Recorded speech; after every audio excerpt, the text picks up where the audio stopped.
2025 end ஆகிறதுக்குள்ள $1.2 trillion sale social commerce மூலமா நடக்க போறதா ஸ்டாட்டிஸ்டிக்ஸ் சொல்லுது. Do you know what is mean by social commerce?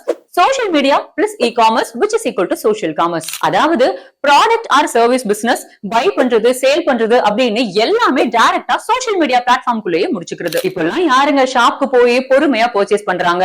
கடையில இருந்து காஸ்ட்லியான ப்ராடக்ட் வர எல்லாமே ஆன்லைன் தான். சோ இதுதான் சோஷியல் காமர்ஸோட இவ்வளவு பெரிய பூம்க்கு ரீசனா அமைஞ்சது. மொத்தத்துல டே பை டே காம்படிஷன் அதிகமாயிட்டு இருக்கிற இந்த சிச்சுவேஷன்ல உங்க பிசினஸும் ரேஸ்ல ஜெயிக்கணும் அப்படின்னா சோஷியல் மீடியா பிரசன்ஸ் ரொம்ப முக்கியம். இன்னும் நீங்க லேட் பண்ணிக்கிட்டே இருந்தீங்க அப்படின்னா ஃபியூச்சர்ல உங்க பிசினஸே சர்வைவ் ஆகிறது ரொம்ப கஷ்டமாயிடும். So wake up. இதுக்கான கம்ப்ளீட் டிஜிட்டல் மார்க்கெட்டிங் சப்போர்ட் இப்ப நாங்க கொடுத்துட்டு இருக்கோம். ஃபார் மோர் டீடைல்ஸ் ஸ்கிரீன்ல தெரியுற வாட்ஸ்அப் நம்பருக்கு சோஷியல் காமர்ஸ் அப்படின்னு மெசேஜ் பண்ணுங்க. எங்க டீம் உங்களுக்கு ஃபர்தரா எக்ஸ்பிளைன் பண்ணுவாங்க. இது மாதிரி more interesting business and digital marketing டிப்ஸ்க்கு நவீக மீடியா பேஜை ஃபாலோ பண்ணிக்கோங்க.